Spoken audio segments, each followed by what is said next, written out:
breaking news. We interrupt your regularly scheduled programming to bring you Textgate 2025. Who was he texting? Hi guys, welcome to another episode of our show. I don't know what the hell I'm saying. Dety and Mimi review things. This is Dety and I'm Mimi. Welcome back. We've been away from Right at First Sight for 3 episodes, and boy, oh boy, has a lot happened. So Alice Tola is still here, so she's hooked. I'm not hooked. No, don't like. She's hooked. If I tell you something, she's hooked. No. I just want to like get it. Go. Let's get to the couples. We're getting there. The couples routines. We're coming. We're chugging along. So you guys are just stressing me out. Yeah. But if I wasn't watching this thing for review, I know I would have stopped watching. Bet. I won't have stopped because I've watched the last 2 seasons apparently, which I'm like, wow, that's news to me. Yeah, I would have stopped. I won't lie. That's news to me because I did not know I was that invested. Yeah. But anyways, we're going to get into it. We're going to try to bang this out within an hour and a half, because it's 3 episodes that we're smashing. So it has petered down into basically 2 couples we cannot stand, 2 meh couples, and 1 fantastic couple. I mean, there's only 1 couple I cannot stand. I said, 2 couples that are full of drama, 2 very dramatic couples, 2 meh couples. Well, one of them just into drama here and there, but it's still very even. It's not too wild. And then 1 lovey-dovey, happy-go-lucky couple. So we're gonna get into it. Unfortunately, by the way I'm doing this review, we're starting hot. So let's get into it. Okay, let's do this. Gang, quang.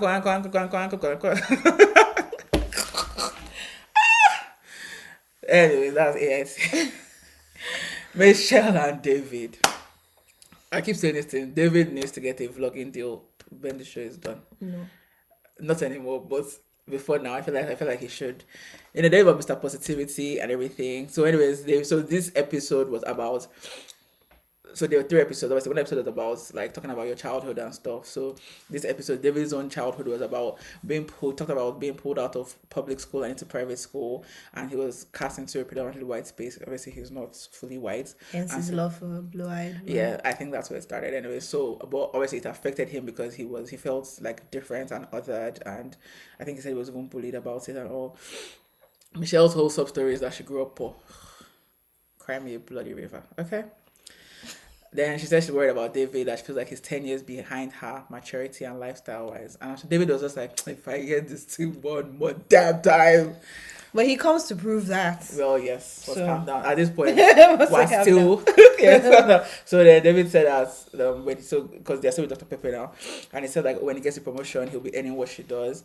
And he doesn't have the savings right now, but because she asked him about a 2-bed flat or something. Apparently that's some kind of house in Chicago. It's a duplex kind of thing. So he said that within 1 to 2 years that he'll be able to afford it. So he doesn't. So his friends that have been lying that he can buy a house. No, I don't say now. His friends are lying. Like, we've had this conversation that people do not tell their friends the truth. Their friends just made an assumption about his friends situation. Assuming that he has, because that is friend that was schooling her in the bedroom. Yeah, just assume that he's definitely he can afford to buy his right now. Yeah, we're friends. He's definitely on my don't assume. Yeah, well, this is why I don't do all this. Adopting your friends fight. I don't see if they're fighting you, fight for yourself. If they're fighting me, I don't adopt your fight. I can say why I don't like this person. I can obviously defend what I can see. I can't defend based on what I can't see. If David has not shown me 100K in his bank account, I will never say categorically that he can afford. I won't say that. Yeah, like the benefit of a doubt. Like, I don't know the friends in you. Yeah. No, I obviously understand that. I understand that. I can defend your character. So all the people that were defending his character, like, yeah, he's a decent person, fine. He's funny, he's friendly, cool. I can defend those things about you because I can see them about you. I cannot defend things I cannot see. So if you tell me that somebody has a porn habit, I'm like, well, I don't know because I'm not with you all the time. If you say that you have a lot of dates, I can't know. Unless you've told me. So these kind of things I wouldn't defend. I'll be like, oh, let's talk about it. But anyways, then they do one kind of stupid fashion show where we find out that Michelle's style icons for men are apparently Travis Kelce and Drake, and we're like, are we surprised? He kind of already looks like that. Yeah, like I don't really know what she's. They gave her time. It looks like a mixture of those two people. Yeah. Anyways, time for Textgate. She said they were driving to visit her family, and she goes, "Oh, Chicago have been stressing me out." He's like, "Oh, really? What's been stressing you out?" She's like, "Let me paraphrase you. This marriage is what's stressing me out about Chicago. I'm not enjoying Chicago because of you." Obviously, she didn't say it like that, but that's basically what she said. No, but that was when it was when wasn't they it were, before? No, it was when they were going to. That she brought up the text. Yeah, they were going to put up in the cars. In the car. Okay, yeah, okay. Then the car, she goes, "Oh, I got an interesting text from you last night. You're so damn fine. I just want to eat you up." What was that about? What did David say? No, I'm more repeating that. What was David saying? You say it now. No. What? I'm taking the role of Michelle. Why am I David? I'm taking the role of In any other situation, I want to be David, like David and Goliath, you know. Yeah, just quoting. But okay, my man, no, not my man. That man. That N said. This grown. How old is this man? 30. He's in his 30s. Something-year-old man. Or so, yeah. Said he sent that to his cousin. First of all, what in the Alabama? Let's start with that. Well, I guess worse. And he said, "No, it's not about my cousin. She was holding a bowl of food, and I was telling her that the food looks so good. I want to eat it." He was talking to the food. And I'm like, dude, we're not in preschool. We're not in primary. This light will not even fly in high school. Come on. Like, come on. We're too grown for this. Too grown. Like, I feel it was just... It was a stupid lie. And I'm like, come on, David, when you sent the text, you should have gone into damage control. Immediately. Message your boys 911. I don't mess up what to do. There's so many things that you could have done. So many. Like, you could have even said that you were playing with one of your friends, that you guys are just joking, that you and your guy friend, you guys are very touchy. Like, and we know because we've seen you guys are all huggy. But we love it. We love that you dragged it because now we're getting a full story out of this. Yeah, but now I'm just like, oh, David, how can well done. Once again, I'm so sorry. A loser cannot make me look bad. I'm sorry, Michelle is a loser. Shit, David, you failed my hand because God for. And the thing is that we're even discussing, we're saying that you could have even in that moment been like, why do you care? It was just not for you. Are you suddenly interested in getting some kind of physical connection in this marriage? No, then please mind your business.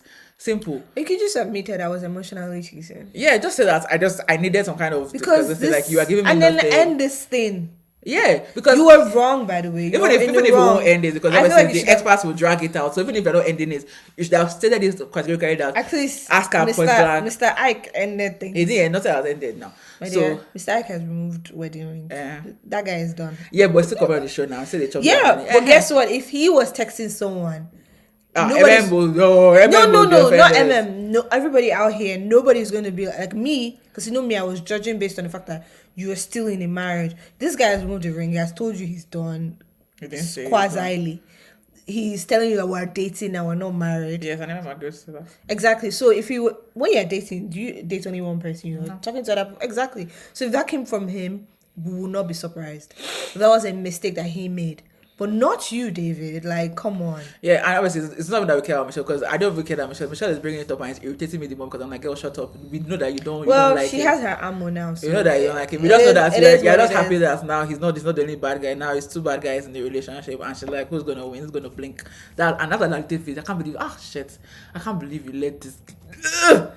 It's good. I like it. Like Tola said, the blonde and blue eyes is over you in a chokehold. Because why? Chokehold. Why? I don't even want to go deep into that whole blonde and blue eye thing, because he was programmed into that. I have my theories. So yeah. Anyways, Michelle obviously keeps bringing up the text. She brought up the text when she went out with a friend, JJ, and she said her God tells her I was texting someone else. I'm like, you don't need your gods to tell you. Come on. Like, I like when people like to bring up their gods too much. I'm like, you don't need your gods. Your brain already tells you that, because you know that you guys don't talk like that. Which one is your gods? Your brain, you guys don't talk like that. Your cousin, he's telling you that he's causing food. Our gods, we didn't need to bring involve our gods. And you already schooled him. What was the food? What was she wearing? I know, at this point, and this guy, this is so sad. Yeah. You are doubling down. You don't even know the color of the what she was wearing. Not only that, it's like, it was a bowl. It was a bowl of what? You don't know the food. You don't know the color of the plate. Nothing. I'm like, dude. Show me the picture. I'm not gonna show it to you. Why? You're not going to show, please. You are a liar. You're such a liar. You just let us, the whole wide world, know you're a liar. We knew since though. It's just like it was a funny lie, but now you're going deeper in it, and I'm like, come on. Come on, then Yeah, this is embarrassing. Yeah, it's too embarrassing. Then he goes to see Pastor Carl. They go to see Pastor Carl. Michelle reports the whole situation to him again, and he's like, "Wow!" And then she tells him about, because in that conversation when they're supposed to be writing this, so everybody else talked about wrote a letter to their not inner child, to their younger self, anyways. And the way they were like waiting for her to come, and she came and was like, let's talk about that text some more. Then so during that conversation, she asked him like, have you been texting other girls? He said that, yeah, I've been texting girls that he dated, girls that he dated in the past, that he met on Tinder and stuff in the past. Once again, people comprehension is important. He didn't miss them on Tinder now. But he also went out. And I was texting them like he went out with them and everything. Because even with Pastor Carl, he last was like, the other person I went out with is in a relationship, that he's not like he was going out there to date her. Pastor Carl was like, that really doesn't matter. I'm like, in this one, Pastor Carl was like, I'm not even gonna take his side. I'm not doing no bros before. No. Because like, what is this line? You're wrong. Pastor Carl said, okay, that you can end this by showing the message now. He said no. He said, okay, you can ask Denise to send the message to Do you think, he said no. Let's go into the conspiracy theory world, because that's where people are like dwelling for this. Do you think the reason why he came out with such a bad lie, and the fact that he doesn't want to show his phone and who he intended the text for, was because it was Madison? Yeah. Possibly, but I mean, I don't think it matters. As long as it's another woman, it would have offended Michelle. Yeah, but then Michelle wanted to know the woman that was meant for. Of course, she wants to know the woman that was meant for. So that's where the problem lies. And that's why I'm like, David should have said, I'm not telling you the woman it was meant for. Just but it's period. But now she's gonna know clearly why Michelle's I'm on a mission.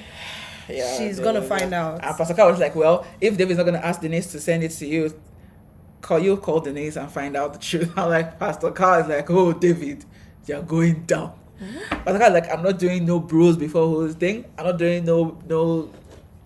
Anyways, so eventually, David tells the boys hang out, and David is like the same stupid lie. And what I believe happened is that he has to consider the lie on camera. Off camera, I'm very sure he told them like, guys. I don't know, because Alan is in the room, so I don't think he would have said the person he texted. He would have said. I think the only person he might have told the truth to is Juan. Yeah. Because seems like Juan and Carla are kind of involved in a way, because Carla was there when this whole thing was going on. Because the thing is, the reason why I feel like he told them they know he lied is because, well, excuse me, unless the production is bad, they would have not asked the guys, do you believe what he said? And they would have, like, on the camera, to one-on-ones. You need to ask anybody. No, but as in just for more. Nobody believes for more, line. But so because they didn't ask that, I kind of feel like he did say, he wouldn't have said this to Madison. He would have said, oh, I was texting a girl, my marriage with Michelle is crap. He won't say who it is, and they won't ask. Guys don't, I mean, you know that told me that somebody never know that their friend has divorced. And he's dating someone. It's like, so men don't know things. They don't ask in-depth questions. They don't. Yeah, that's where it's going to end. They're so focused on their own. Yeah, they're self-centered. So it's not gonna go past. It's gonna be like, okay. Yeah, well. It'll be like, okay, so what are you gonna do now? Okay, that's where it ends. It's not. Look, deep. this was embarrassing. It was very embarrassing on so many levels. Yeah, and apparently we're already done with it. Yeah, well, next person. I'm done with it apparently. Yeah, and looking forward to next week, because that's gonna be spicy. Yeah, we'll do a wrap up of what's supposed to be coming up. Yeah. At the end. Okay, the second crappy couple. So remember when we left them, Icky had left the apartment, moved out and everything. And guess what that lovely Emem kept doing? She kept calling him. Then she called the experts to report him, because I don't know what she was like. Oh. So Icky meets Pastor Carl and Emem meets Dr. Pepper. And I personally feel like Icky respects men more than women, because the way he was talking to Pastor Carl, he was very friendly, he was very open. Whereas with Dr. Pepper, he was not, and he was very like. Now I don't know whether it's the Emem, because he keeps saying that Emem makes him uncomfortable. So I don't know whether it's the Emem method that just brings out that side in him, that once Emem is there, he just. I also think the pastor of it all for Pascal, because he was trying to. Even Pascal was like, no, don't give me that whole pastor thing, like. I think there's also that to contend with. Yeah. So he's trying to propose Emem to Pastor Carl. Pastor Carl said, okay, what's happened? He say, Emem asked him that would he mind moving in with her after the experiment? And Pastor Carl's like, And like, where else would you guys be if you're choosing to stay after the experiments? Separately? Like, you're tiny apart. Sorry. She had you like you said by yourself that your whole apartment can fit into her living area. So why should she move into your tiny apartment? You said that it was problematic, but the fact that he encourages couples to do that and that there's nothing wrong with that. I just remember that season of Nicole and her husband. I'm so sorry, I keep forgetting your name. Married Love is Blind? No, Married at First Sight. Okay. The guy with the dogs that was weeping. Oh, okay, yeah. They were discussing this thing, I think, like week 1 after. It was something they went house hunting during the 8 weeks. Yeah. What's the problem? I don't know. Even Kirsten and her loser guy, they were talking about which house they're going to buy. Mm-hmm. So I'm not really sure, This is an expedited process. You signed up for an expedited. You cannot come and then say, "Oh, it's no, too fast. It's too fast. Let's slow down." No. And I feel like anybody else that's coming on the show in the future, like, make sure. But you know that they've already filmed like probably like 3 seasons. You know how it's like Love is Blind. They've already filmed like a couple of seasons ahead. And we're coming back in 2 weeks for Love is Blind. Yeah, that's God help us all. God help us. Anyways, so Ikechi said, "May God have mercy on our souls." May God have mercy, first Ikechi said he doesn't like her attitude and personality. He feels like an extra in her life. That he's never disrespected her, but she makes him feel small. Pascal was like, I heard that you called her an asshole. He said, okay. So I said, fine. Okay, you catch me. He said, yeah, fine. That, but it was just like it was in response that, that Pascal asked that, is there any hope, if Emem makes some changes? He said, sure. And then Emem with Dr. Pia, after Emem gives the rundown and everything, but I was like, okay, so I was all that you have said, why do you still want to be with him? Yeah. She now said that she thinks that he hasn't realized that all this his ways of behaving are defense mechanisms. Then Sophia said, lead with that interaction him. And the thing that people are so upset with Dr. Pia, and I'm like, you guys don't know what therapists are for. Therapists cannot advise you one way or the other. They give you advice based on what you tell them. And yes, obviously in this show, I don't know why people are asking brand new. This is our 18th season. This is what they always do. They're always trying to get couples to stay together. So of course, once they see that somebody is still open to it, they're gonna force put a wedge in there and open up the pathway. So that's that only if you're going to like self-harm or like then they would. Then yes, they have to interact. Yeah. Because at the end of the day, so we think that we try our best to be very balanced. And the matter is that since Emem wants this, then she needs to make some changes. She's not making any changes, and she's trying to blame everything on him. I'm like, no, at this point, no. Number one, he said, okay, he doesn't want to just be asking questions all the time. Okay, I'm sorry, I guess it's in this marriage accepted experiment. Okay, but did you even try 1 week of no question? Sorry, what time I said? She didn't try 1 day. I'm sure that it never passed 1 day of no questions. You can't just not ask questions. You can't just just ask. Because obviously he's not saying that you should not ask questions. It's just that the deep question, all this, don't ask basic, do you like frisbee or ping pong or whatever? Don't even ask. Just leave him for a while. Like, just leave him for him. I mean, he told you that. Again, we don't want him for you. No, we don't. But you are the one that's choosing. Yeah, then so also for that reason, don't ask questions. Yeah. You're choosing to stay. Don't ask questions. Yeah, just respect his wishes. Yeah. And I also think it's actually, besides him, I think she has a problem. Like, she doesn't know how to just have fun. And I think that's a problem. Because even the ice cream date, someone made it deep. I'm like, it's ice cream. So you couldn't even just have fun for one evening. Like, it must become deep. Oh, you're not wearing your ring. I'm like, how? She was saying people are dating. So, I was just like, oh, God. This girl is stressing. At the beginning, Tola said that she's extra, and I said no. And now I've turned the table because now I'm like, girl, you are extra. That's what I felt from the Jesus. No, because I'm sorry, she has a problem. Besides, like, with or without Ikechi. The very first. Yeah, you said it. I said that you said it, and now I've come around because, like, with or without Ikechi, she actually has a problem because he has some points. Like, yes, he's annoying and everything, but he does have some points. Why can't we just have a nice time? And every conversation doesn't have to be deep. I love deep conversations. But sometimes we just talk about surface things because it's not every time the depth of your soul now.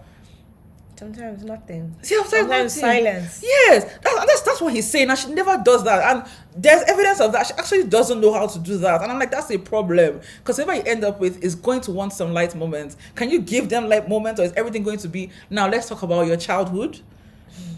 Or let's talk about how you want to be loved? Like, come on, girl. Yeah. I don't know. This whole situation with Anyways, yeah. Yeah, anyway, so they met with the expert, Pastor Carl and Dr. Pia, and they went to, they rehashed the whole thing. Emem brought up, it started from the housewarming party called aggressive, all the accusation of sexual harassment. And then Emem said that she interpreted that as you're doing too much. And Ikechi said that, yeah, that's how he meant it. I'm like, that he's not comfortable with having sex yet, and then he doesn't want them to have sex and then have it not work out, which is valid. Once again, communicate it. Yeah, because you just annul the marriage. Yeah, so and now that's why he doesn't want to have sex when they have it not work out. So that's why I suppose that he should just communicate to her that, okay, let's just not have sex, and explain to her. So because don't be saying I feel like it's a piece of meat and you're boosting your ego. No, just tell her, just sit her down and be like, Emma, I understand, that he wants to blah blah. I personally don't feel comfortable having sex within this 8 weeks because it's kind of soon for me, and I wouldn't want a situation where we start having sex and then the relationship doesn't work out. I like other couples have done it. It's fine. But he doesn't communicate properly anyways. And the expert talked about it that he assumed that Emem needed the sex, but he never confirmed with her, and she's like, yeah, fair. And Emem received the rejection because she doesn't have the extra, because he never told her that it's because he doesn't want time to have sex and they have no workouts. Pastor Carl said that because Ikechi is always trying to, I don't know you, I can't do this because I don't know you. Pastor Carl in this experience, when you're always trying to measure the pace, it doesn't work. Then Ikechi once again complained. Emem is always asking questions. She doesn't have to enjoy the moment, and at this point we agree. Even at their 1 month picnic, it didn't need to get she's exhausting me. I'm sorry. I don't want to be with him either, but she's actually exhausting me because I'm like, okay, he's actually right. You don't actually know how to enjoy the moment. Everything has to be deep. You need to ask deep questions. You need to get your lick back. You just need to. And then obviously decided to move forward, whatever. And she asked him to move back, and he said yes, but he took it back a day later. She also took it back. Yeah, as did her, as did she. Sorry, which I was like, thank God. So she was like, yeah, that she wanted to go from that kind of distance, just straight back to each other. Mm-hmm. That so. So she's when she was watching Rico, she's telling her friend that she, because she feels disrespected by Ikechi, which he has disrespected her in so many ways. I know this thing. Then it's so stupid. You can continue the show for the show's sake. Yeah, but I know this. Attend the events, whatever. But I know it. Yeah, and then she said that he hasn't called or texted her since when he agreed to move back in yesterday. And I said, what she wanted to do was just tell him that she shouldn't live together yet. So Icky goes boxing with his friend, and he's trying to complain about asking him so many questions, and he tried to experience him. And it was when she blew up, he decided he was out. We knew that he was, obviously, all the things he was saying, he was pushing her to vex. He was pushing her to vex. And when she finally, he's like, oh yes. And it's like, but unfortunately, nobody felt sorry for him. That's the problem. And after that, it didn't work. It didn't work. Yeah, it didn't work. And after that, being around her is still very uncomfortable. And then once again, Emem caved and texted him. I'm like, this girl, you need to. That's what I'm saying, that she actually doesn't know how to just relax. And sometimes things will be pinching you. You just have to let it pinch you. Talk to your girlfriends. Talk to your friends. Watch a show. Get your mind off it. Yeah, she doesn't know how to just be in these kind of things, and I actually do think it's a problem. She needs to learn how to just be, and while obviously wrong messenger, but right message. It's unfortunate that she's not going to take the message because of who it's coming from, but she does need to learn how to just relax and be. Because even Michelle and David, what they did was, basically he gave up, he sacrificed anything he likes, and was like, okay, what does Michelle like? Let's do it, and let's just have a light day. Mm-hmm. Even the anniversary, you mentioned this, that during the anniversary dinner, when he asked her about something deep, and she's like, let's keep it like this. Simple. Emem cannot do that. She can't. And I'm sorry that I'm using Michelle of all people to compare, but come on, you can't. Anyways, obviously Ikechi comes over. He said, take a step back, blah, blah, blah. That it's still hard for him to be around her and he doesn't want to detest her. Hey! When he said that, I was like, detest is synonym for the word hate. Okay. And I said, Emem said that she's falling back and that the ball is in his court. That's what she said. Was that what she did? Was that how she acted? No. They don't talk about the week that she was calling and texting and he didn't answer. But she's like, no, let's talk about it, blah, blah. And he's like, no. And I said, I apologize. It's not that, but you're being dismissive of how I felt. Like that week, I really didn't like it and stuff. So she wanted to talk about it. I said, I apologize if that's how you felt. And she's like, what are you talking about? I just told you how I felt. And I said that, well, that if he asks for time, it's on his time. That, Girl, like, I'm so sorry. Like, you know how I feel. I'm not sorry. It's rubbish. No, it's rubbish. You know how I feel about, like, roles in terms of, like, a heterosexual relationship. You know how I feel about it. Girl, you're not even resting in your own femininity or being the woman here or anything. This guy is clearly telling you he's done or playing in your face. And I don't understand why you can't just relax and just walk away. Simple. Or even walk away. Just don't put any more effort. Yes, that's enough. How can why? It pains me to my core to see a woman be treated this way. Yeah, it pains me so. But no, in this case, I mean, it pisses me off because she's the one that is entertaining this bullshit. Then she says she doesn't think that whatever. Then she now just decides to let it go, and she's like, okay, well, that's from now on, she's not going to reach out to him moving forward. If he wants to reach out to her, then she waits for him to that. If not, then they agree to leave the past in the past, and then he goes and takes the other things he left, and he goes away. She was calling him my husband. So she acknowledged that she treated him like a husband, but now that's what she said once again, but that's not what she did. That she treated him like a man who wants to date her. So I guess later, maybe some days later, he invited her for an ice cream date. And I said it was a bit awkward because of Emem. Yep, she's calling me my husband again. She now said, you didn't wear your ring. Oh, I said I take it off when he does dishes and he just wants to put it back on. Okay. He doesn't care. What's your plan? Then the weekend is going for homecoming in his home state or whatever. And obviously, Emem wanted to go. Yeah, she wanted to go. But I'm like, why? I would like to meet your mom. Why? For heaven's sake, why? Anyways, he didn't invite her, and I'm glad about that. I know I've switched sides. I'm not on Ikechi side. Yes. No. Yes. Never. Sometimes, like the way that they say that the woman doesn't have she's full. I want to get you to fill her up quickly because very clearly she has a huge appetite. So when I say I'm on her side, I mean fill her up quickly so she can get off this table because I don't know why she's still here. It's pissing me off. Yeah. I don't understand it. I'm no longer Team Emem. I'm sorry. I can't respect this. I don't know what's in her head. She thinks is happening. But whatever she thought she was doing, she didn't. Like she thought she ate with this, as they say. She did not. Okay. And my girl always looks pretty. You left all the crumbs always on the table. Looking nice. Like girl, you have it together. This is not worth it. It's not. But anyways, apparently she's engaged now or something. So happy. Glad if you're engaged to someone else, great. No, obviously not to him. Yes. Apparently she's with someone else. No, I think she's engaged. We love that for you. We like that for you. Yeah. So happy for her. Yeah. But yeah, I don't like this union at all. It drives me bonkers that she's choosing to stay and she keeps calling him my husband. That statement just makes me want to like every time I hear I just want to You just want to what? Okay. Yeah, well, next yes. Carla and Juan. Juancho. I have to call him Juancho because that's what Carla calls him, Juancho. Carolina and Juancho. Is that his No, of course not. I'm just being stupid. Carla Cita and Juancho Cito.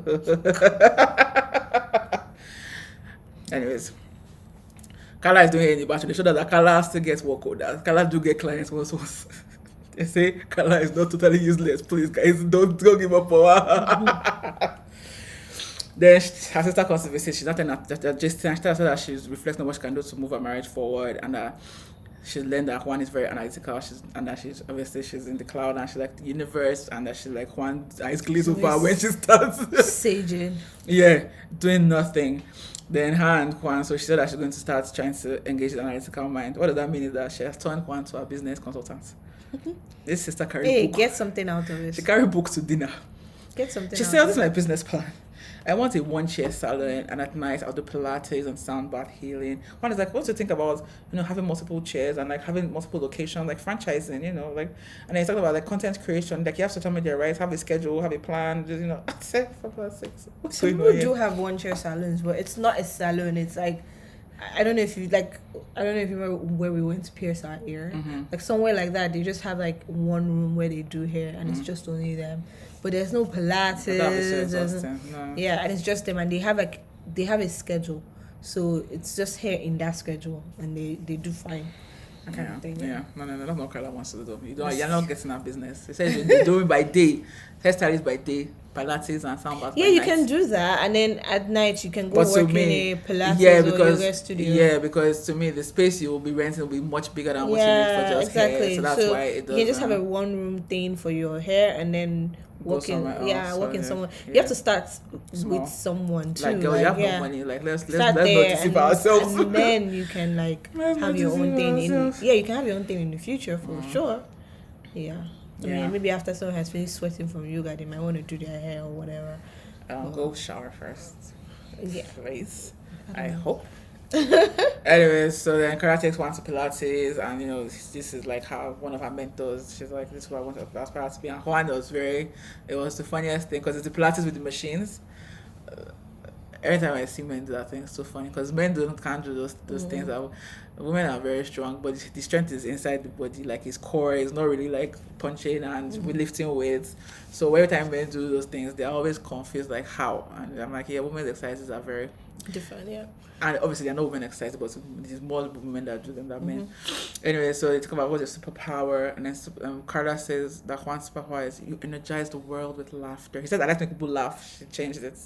You energize the world with laughter. And Carla said, I'm super intuitive. I can understand trauma and help people find alternate ways to heal. She likes Pilates because it makes you feel beautiful on the inside. So she does hair for the outside and Pilates for the inside. She's a wholesome healer. Anyways, well, no reaction. Okay. They're writing letters to their younger selves. Carla writing to a 10-year-old. One wants to write letters to 3 of his younger selves. Oh. He's 6-month-old, 6-year-old, and 16-year-old. So 666. So Carla's letter talks about just learning to express her emotions and letting her wall down. And Juan says he sees some of the walls, and apparently Carla said that girl's very nice to her when she was younger, so she tried to hide and be invisible because if they don't see you, they can't pick on you. And I mean that's sad. And then she said that one day she learned that this was just dimming her light, so she tried to do one thing a day that made her happy, no matter how. And I think that's actually, I don't like Carla's saying, but this saying I think is a fantastic saying. Do one thing a day that makes you happy, irrespective of how mature or immature it is. I think that's great. Then, so Juan's letter talks about how he was sent to his aunt at 6 months old because the maid tried to steal him. That's how Juan started his life, okay, guys? So he was there for 6 months. Then at 6 years old, the cartels had pretty much overrun Colombia, so it was really hard. And his parents left him behind to go to the US. Then they came back for him and his sister 8 months later. Or was starting in the US from scratch. It was a loss. They experienced poverty. And then for the 16-year-old, that's when his dad was diagnosed with cancer. Now the dad is alive. I mean, that was when I was grilling Carla about what she's going to do with her life. So it's very alive and well and healed and healthy and turned on everywhere and the hair. So obviously it is a tough or scary one to be. So almost lose your dad at such a young age. So and when Juan was like all crying and stuff, people say that Carla was just looking like, am I supposed to do something here? I'm like, to me I was like, geez, Carla, like, even if it's just my friend, I can't see somebody cry and just let the person cry without trying to touch the person. Nah, you're gonna start crying too. Cry baby. I will start crying too. But I will have to do something. I find it hard to just not do anything, not face. Say I won't say sorry. I won't even just go and hold you. Even if I just hold your hand and look away so that I won't cry to like come and do something. Yeah, I like to see you not cry. Anyways, so because of this, I guess the opening up. I guess Carla is like, okay, she's ready to introduce Juan to her parents. So obviously, her parents didn't want camera, so there was no camera there. So everything went well. Then they met up with her cousins. They update on missing the parents and stuff. And Juan is like, yeah, I feel like I'm creating strong bonds and stuff. And then one of her friends Jessica asked like, what happens when they hit bumps in the road? And kind of like, they're strong communicators. And then obviously, I'm very sure she has already downloaded the whole station to her cousins, and they're talking about how like she's a very touchy-feely person and she likes the physical part of relationship. And Juan is like, yeah, and Juan always talks like very matter of fact, like, this is what I'm saying. You can't argue with it. There's nothing. And true. Nobody really argued with him because you can't force somebody to be what they are not. It's like, yeah, that's not really what we're doing here. We're trying to focus on the deeper part. So like, and Kara just sitting down there like, she's smiling. Yeah, she's smiling, but that one she was smiling like, She didn't say anything for the whole conversation. I was like, wow, damn. Sorry, there's something I'm forgetting, but this is after they have a girls' night and stuff, so it will continue after that if I don't say it here. Yeah, the next couple. Yeah, Madison and God, it looks so pasty in this picture.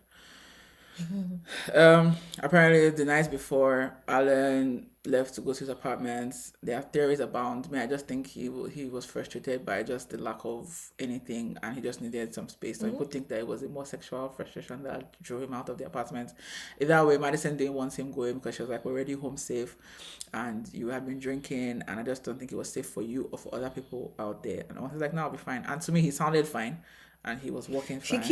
I don't like the narrative she's trying to push on him that he can't. He drinks too much. Yeah, and that's not the case or the. Yeah, that's not true. Yeah, I think she has some fears around it, but she needs to sort that out herself. Yeah.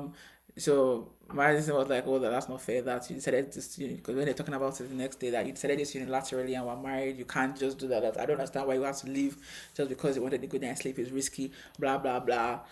They go back and forth. And then Alan is like that. I think this was to the like doing the one-on-ones that he's just like, Madison doesn't like anything about me. She doesn't like my sense of humor. She doesn't like my style. Like at this point, I even wonder if she finds anything. Oh no, sorry, this is with Dr. Pepper. Sorry, he's telling Dr. Pepper that he doesn't know if she finds anything attractive about him because she's always complaining about things. And I like that. It's beginning to dawn on Alan. Yeah, it's against the boys. This is not going anywhere. Yeah. And Madison just being amicable for the ride. Yeah, for the ride, yeah. So, and then, Pepper asked Madison, like, okay, what do you like about him? And she talked about all his efforts, thoughtfulness. So, like, that was great, but, like, that doesn't help you attraction. Like, those are qualities that befriend. Like, oh, you're so thoughtful. Yeah, it doesn't make you hot. Like, sorry. Then, it should actually be attractive that somebody is thoughtful and puts in effort, but for Madison, it's not doing anything for her. So, he said that he doesn't see there any attraction from her and that he wants there to be attraction, but he doesn't want to force it. That he has even observed how she's with other people versus with him. And like, is that if there's anything that you find attractive about me, then she now goes, I don't know. I guess. Well, sometimes I've looked at you and I thought you're cute or that you look nice. Honestly, yeah, I'm done with Madison. She keeps pushing the goalpost and moving the line ever so but Alan has already known away that goalpost will never reach it. Yeah. I just feel like she's just being, like I said, amicable for the cameras. She's just getting along to go along. Yeah, because she told me everything I needed to know. See, people's first reactions, the first things they do, usually it lives up. Yeah. Same thing with Emem when her first the first day they came back and she disappeared. Told me everything I needed to know. She was not taking him seriously and this relationship seriously. It was actually Michelle. So Michelle was checked out from the beginning, so she also spent the 5 minutes. But at least Michelle voiced that out. You knew. Yeah. Everybody knew. Yeah. The difference between the reason why Madison's not getting as much flack as Michelle is that Alan is a nice guy. 1, 2, Madison is at least playing with him. Yeah, and Madison is just being nice to get along. She's not. Yeah. She's not doing like, how they say you catch more flies with honey kind of thing. She's just being sweet. Yeah. Michelle's like, I'm not even gonna pretend. Yeah, because it's not her nature or anything. Yeah, Madison and Alan hang out more than any other couple. Even my Camille Thomas. These people are always going out. Always out. Because she likes that lifestyle. Yeah, and Alan gives it to her. But yeah, I know she doesn't like him like that. Yeah, no, girl. I mean, we know. It's obvious we all know. Yeah. So we learn about Alan's childhood, which is just the most tragic thing ever. He was born into a custody battle, guys. His parents were already about to split up, and then they had him as a... Please, people that are in relationships, don't have a child as an effort to reconcile. Please. So much burden on a child. Please.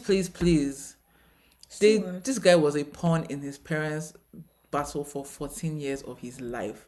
His older sister stopped talking to him because she blamed him for not having a mother. You wonder why Alan's a people pleaser. This is why. He was born into a very uncomfortable, very toxic environment where he was always pulled in between. So painful. It was so painful. Like as a child, and then your sibling is done with you because they think it's your fault. That is painful. Because children don't understand the big picture, so they'll just be blaming him. Meanwhile, him is just there trying to keep the peace, and that's why till today he's always trying to just keep the peace. And it's like that. Unfortunately, that's not how life works. No, this is the most tragic story I've heard in a while. Shit, it's so painful. When I heard that thing, I was like, Alan. I'm shocked that he still talks to his parents. You deserve to find a wife that is going to make your house a home. Yeah, for they'll you. love you and Yeah, feel you don't deserve this. No, you don't You deserve don't. this. You Especially don't. because all the extra things that keep coming up. And yes, so you know, everybody makes mistakes, and I feel like Alan's mistakes gets magnified. She magnifies it. Of course, girl. Because yes, did he say something that was not nice? Yeah. Yes, but you pushed it too far because you've done worse to him. Yep. And is it because he never called you out? Because on he never it? calls out on it. Go if you go back and watch this show, I hope you do. You will see. Yeah, never calls out on it. You will see how he felt in the moment, and he never said anything to you. Yeah. And then Madison's story. So maybe I started Madison's story first because it's not as tragic. There's still her mom is the reason why she's so big on the driving after drinking thing. That basically she didn't really talk much about. Basically, she her didn't mom want to say what absent. it was exactly. It seemed like probably her mom was an alcoholic or something. That she was very absent. That she felt unsafe a lot as a child, scared and alone. And that she just blocked out a lot of stuff. That her mom said a lot of really hurtful things to her as a child. So it was. And she also talked about being bullied in middle school and talked about being poor and using food stamps, which some people don't want to empathize with. And that her mom embarrassed her on her 12th birthday in front of her friends, that she never felt the love from her mom she expected to have. She hopes to have it with her daughter. And once again, she's doing this, I don't know what to call this thing, where she's like, that cartoon where they put this coin around a string, and then as the dog is trying to touch it, you pull it up. But that's what she's doing with Alan, because she's like, oh, I feel closer to you, and I want this to work. And she's like, it just makes it hard that things aren't progressing that way. Girl, whose fault is that? Anyway, said that, and it's more on Alan's this thing. So his parents talk bad about each other to him. Like, his parents, his mother was talking bad about the father to him. Like, parents need to do better. I'm sorry. I know that I honestly believe that there was a certification before you had a child, because some people that have children should not have children. Are we glad that Alan's in the world? Yes, but did he deserve that kind of childhood? No. Terrible. He even said that one day anyways, because he said his mom was the one that was fighting by herself, so she was spending all her time reading legal briefs and stuff, trying to get arguments, right, to argue in court. So that's why she didn't really take care of her other children. Yeah, she neglected his sister and stuff. And then he said that his first relationship was between 15 and 19, that it was long distance, and that they bonded over their shared trauma. And then she revealed she cheated on him with like 15 guys. And I'm sure that Alan has nothing bad to say about this girl. I'm sure that Alan is like, she's still a sweetheart. Because that's the kind of person that Alan, unfortunately, because he was born into conflict, he doesn't like, his body's like, no, let's fix it, let's solve it, let's everything. So he's always in that mode. Obviously, that's not healthy. Anyways, yeah. So apparently, Madison was pretty much raised by her grandma. Madison and her brother were pretty much raised by their grandparents. Obviously, I'm not sure why she doesn't want to say the full story. It was clearly bad. I'm not sure why she doesn't say the full story, but obviously you respect her wishes. But clearly, whatever her parents put her through, her mom put her through, it's so funny. The dad is not mentioned. So, well, I guess another absentee father on the books. Who?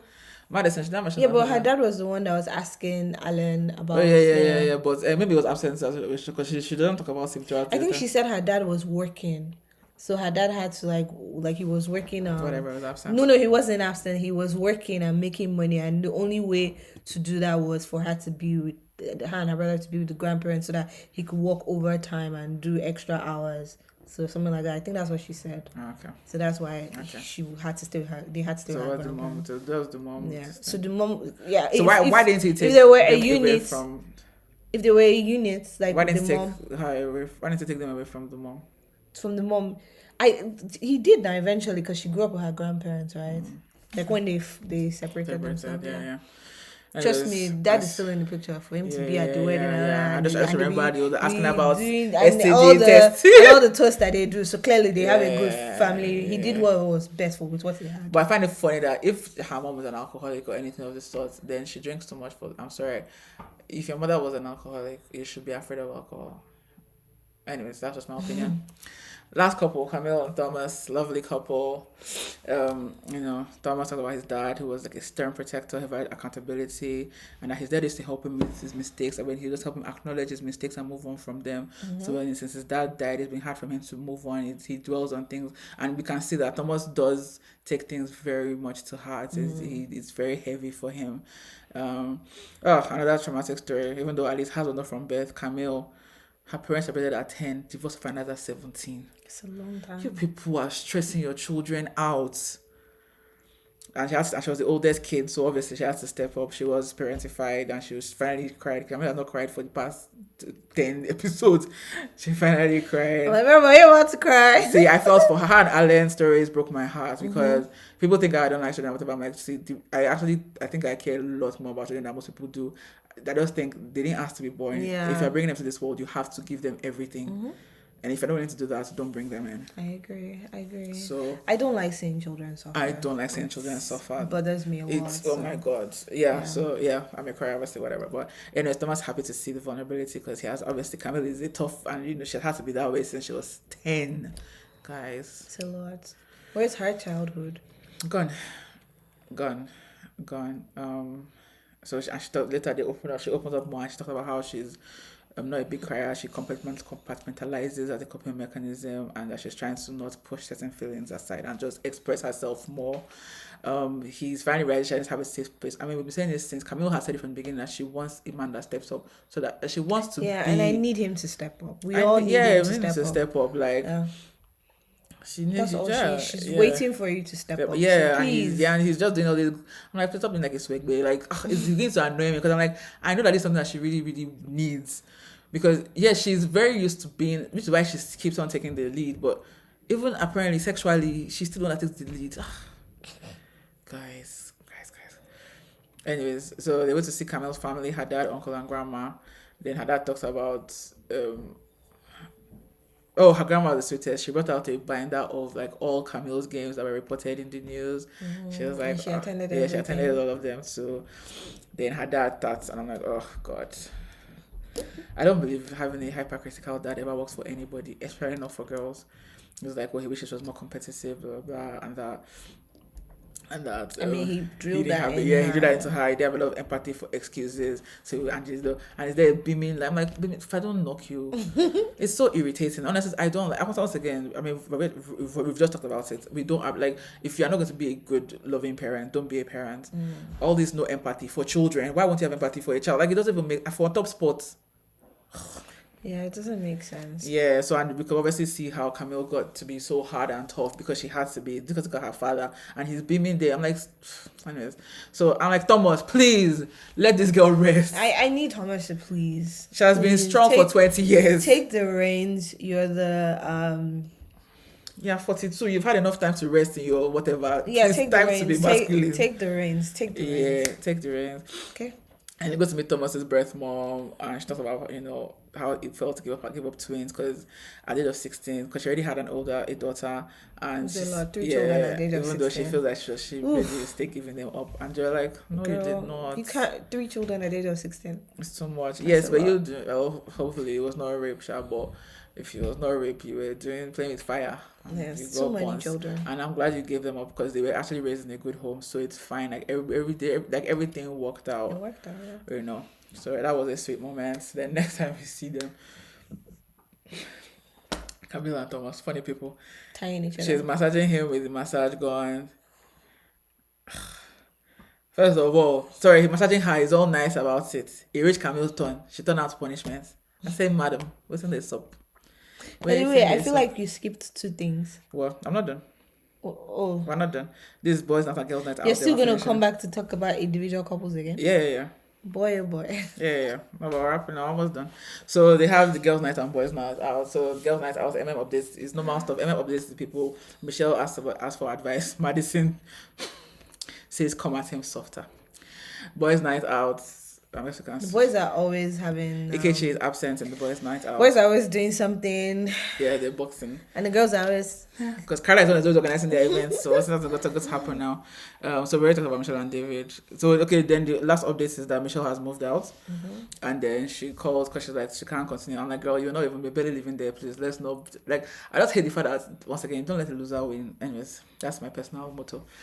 But she calls Denise, and that's how Denise is like, oh well, David his cover for him. But when I found out what it was about, I was like, oh, absolutely not. I don't want to be a part of it. Yeah, Dennis, don't be a part of it before your man does that too. Yeah. And so Michelle was like, okay, but did he tell I'm her? not saying that everybody believes in karma. Yeah, But no, don't set yourself Yeah, up. she was like, yeah, that David didn't tell her. I'm like, thank you, David. One thing you did right. You did not tell Denise who Michelle was meant for.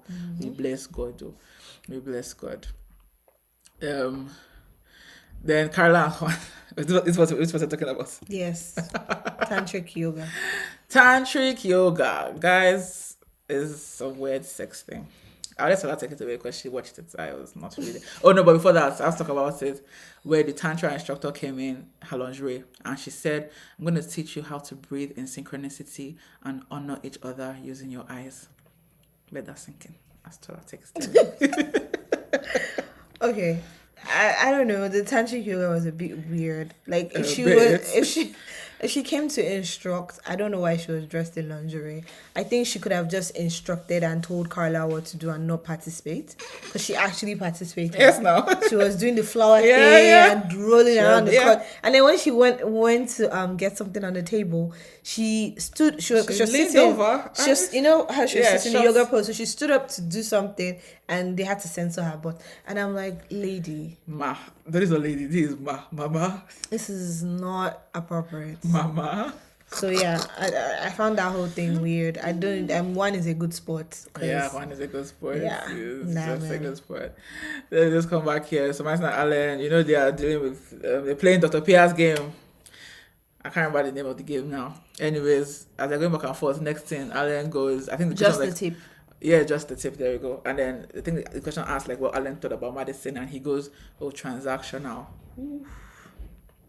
They said prior, like before getting to know her, but it's just sad. It just, you know, when a nice person like trips over their words, it's sad because you're gonna get crucified. For Yeah. it. Oh, he got And you crucified. He got nailed to that cross. Because someone else might say that to her and that she likes, and she wouldn't have been as annoyed. She would be annoyed, but in a, why would you say that about me? And then the guy might come, sorry, and hug her and all that stuff. I don't know. I feel like if somebody I care about tells me, that would hurt me more than a stranger. No, some people just get passes.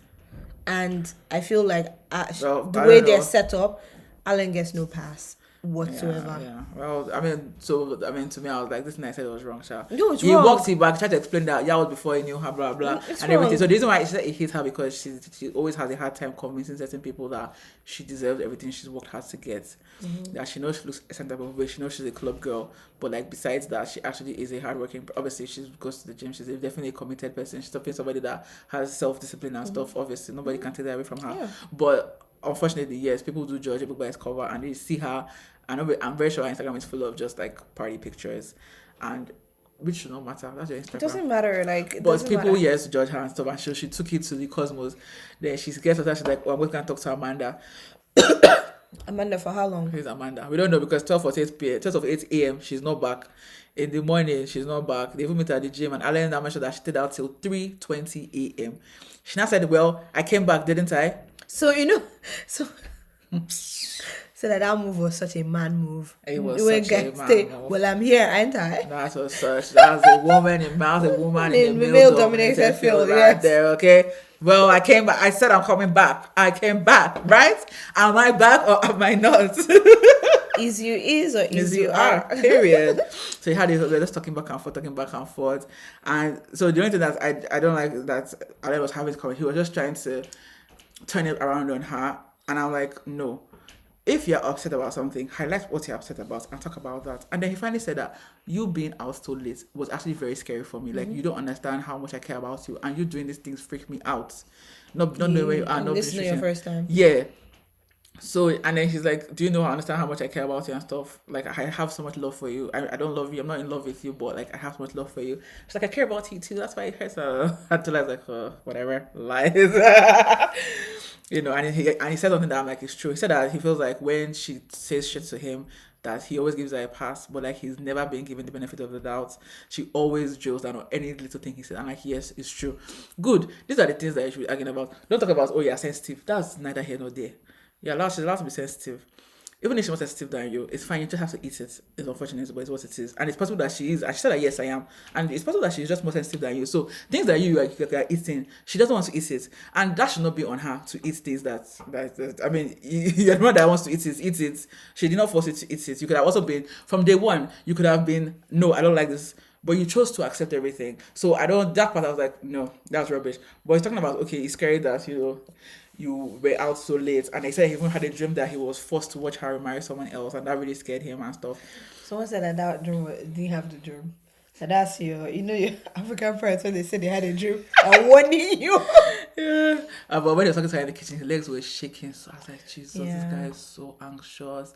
This guy needs intensive therapy. And he needs peace. Yeah, he needs peace in his therapy. Brings him peace. Yeah. Not to be like, how guys say, be my peace. No, Alan needs it. Alan needs peace. He does need peace. Yeah. He does need peace. We're almost done, guys. Anyways, so Camille and Thomas, once again, Camille brings up the fact that she wants Thomas to, step up, that she wants to rest in a romantic relationship, and she doesn't want to be the one initiative. She's the one initiating. She wants more assertiveness in the bedroom. Obviously, Thomas is so nice, touching her like, grab her. Camille says she likes SNL, BDSM, and Thomas is still doing Emem. Skittles. Yeah. She likes a cat in the bedroom. Grab her. She said, pull my hair, smack my ass. Like, come on. And Thomas was like, And she's like, okay, good, this is about it. He said, oh, yes, I'm happy to hear that. I'm like, Thomas, stop it. If he doesn't step up, I said, they asked for us to give him oral. I said, Ogweni, you don't deserve oral. Yes, sorry. You earned that. Yeah, you earned that. Sorry. You earned that. And he's like, I feel like he gives it to her. Yeah, she's like, it's a deeper thing that she's that. Yeah, they're on the way. This is the only thing that you're doing as assertive. Continue doing it. Yeah, continue doing it. This really, like, bro. Continue doing it. I'm sorry. Mm-hmm. I'm sorry. I know that it sounds like we're not on his side at all, but we're not. Like, sorry. I mean, because Camille needs this, and we can tell she needs this. From 10 years old, she's 32. She needs to rest. Yeah. And you're 42. You should have gotten your shit together at this point. I'm sorry. They said they fool at 40, they fool forever. Not saying that you're a fool, but like at 40, you should have gotten your life together so that you're not stressing the poor little girl, young lady that you are with. Like, so that's why I'm like, So, but yeah, we're coming back here anyways. Yeah. Next, is the season to come? No, just the short thing. So, Emem has also moved out to her own place. She called Dr. Pierre to update her. And then Dr. Pierre like, oh, do you want to check in? Because he hasn't messaged her since she left for the homecoming and everything. No. So Pierre asked that, do you want to check in with him? She's like, nah, I'm not ready for the fallout that will ensue, because I've told him that if he wants me, he's gonna reach out to me. If not, we're not talking. So next time we have the couples retreat. Finally. Yes. I've been teasing this at the beginning of the... and things are going to go down. Yeah. It's going down for real. Oh, I thought you had to play music. I'm like, what's going on? But yeah, we're looking forward to that. Looking forward to that so much. Michelle is going to do some investigating journalism for us. Which maybe we'll finally know why Alan punched the cabinet. The cabinet, yeah. Because I don't see Alan punching a cabinet if it's not Madison. If it's not Madison and David doing something, because he doesn't give me those vibes of being... Yeah, he's not a violent person. So for him to do that, somebody crossed the line, for sure.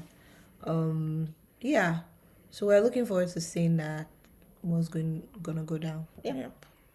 Sisa, guys, we're doing so well. 1 hour, come on. 3 episodes. Come on. But yeah, anyways, guys, give us your thoughts in the comment section. Tell us what you think thus far. Yes, and what's your theory of who David texted? Is it Madison or is it another mystery girl? I think it might have been another mystery girl, but he's definitely talking to Madison. Of course they are talking. Nobody said that they're not talking. Yeah. And there's I saw one, some people on Reddit are also on Hinge. Obviously are saying that, they've been cheating since the honeymoon. And so it's like, where's your proof? Like, you can't just come and say this thing. He said, I'm like, maybe they were in the gym together. And the person was like, and so? Nah, are you crazy? Like, people, because we're just getting to know each other. Yeah, like I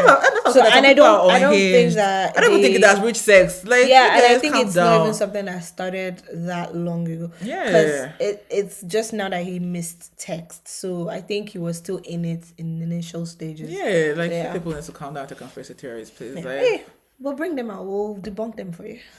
Okay. I see them and I'm like. But yeah, it's gonna be. I mean, somebody thought that when Amanda was David, when Madison said she's going to go talk to Amanda, was like, Amanda is David.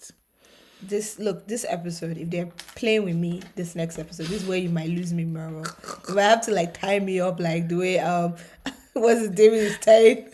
The way Thomas tied Camille. Camille, thank you. The way Thomas is tying Camille to do you have to tie me up to watch this show, because if y'all are like yanking our chain. Not that like you guys get so excited about this whole potential swap. Just calm down. I don't think it's a swap. Not you, but like other people like on the internet, they're all. I'm like, you guys just need to calm down. This thing may not be as serious as we think. Yeah. So let's just calm down and take it one episode at a time, okay? Mm-hmm. So guys, that was episode 11 to 13. We smashed that. Okay. Smashed it, and we'll be back next week. Yeah. Yeah. Like I will be doing this. No, I'm kidding. I'm not doing that again. But like, I mean, we can do 2 episodes at a time. I don't mind that. Because Love Blind is coming out. We can't. That'll be so much work. So we're gonna just go back episode by episode. Okay. We can take a break after. Pray for me. And then do 2 episodes then. But yeah. Okay. All right. Bye.